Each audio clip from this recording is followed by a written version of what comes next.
Welcome to Financials with Ahawo. It's a joy and an honor to be with you again today.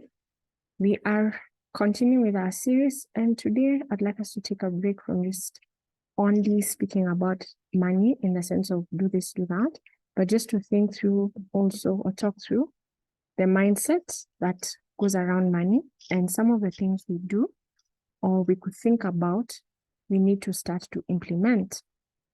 So I'll start off with a story.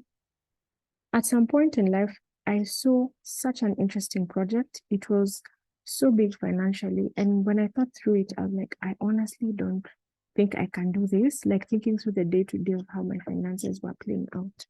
And I just told myself, no, I can't do this. But every time I would go back to it, it was just the right thing in that moment. And I had to sit back and ask myself, there has to be a way that you can make this work.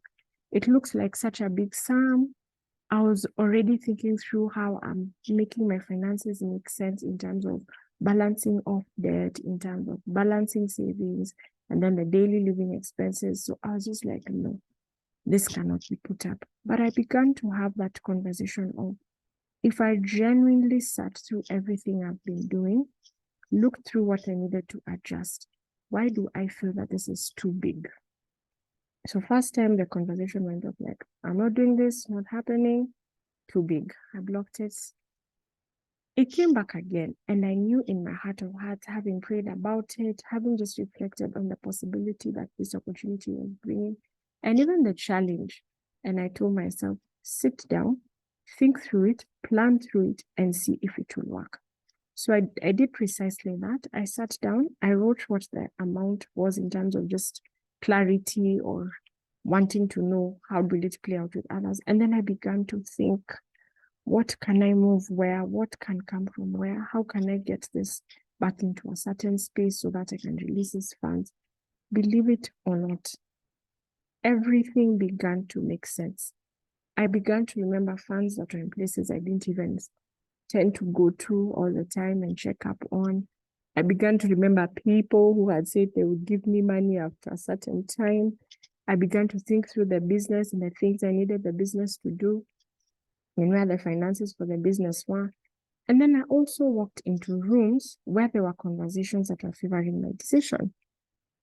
Yes, believe it or not, the moment I allowed my mind to expand, I allowed myself to see what could happen next, everything began to take shape.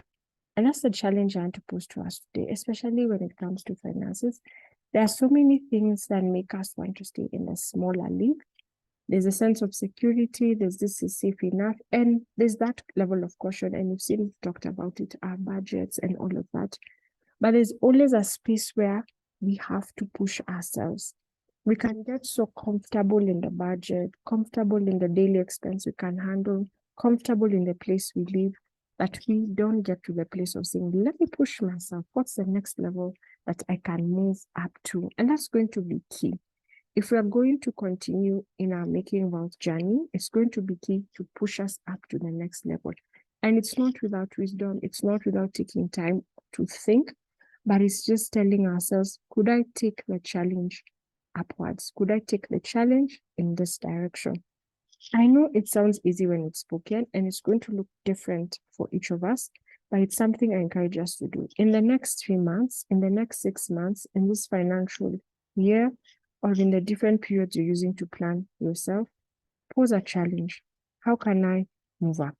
Where can I begin to play bigger and move from playing small? I know you're going to have a lot of back and forth with this, but what I know that it's going to be worthwhile, and I'm going to encourage you, write this as a challenge that you'll take it up. And for sure, we will be back with success stories on this. Thank you for listening. It's always a pleasure to speak to you. Until next time, it's Ahawo.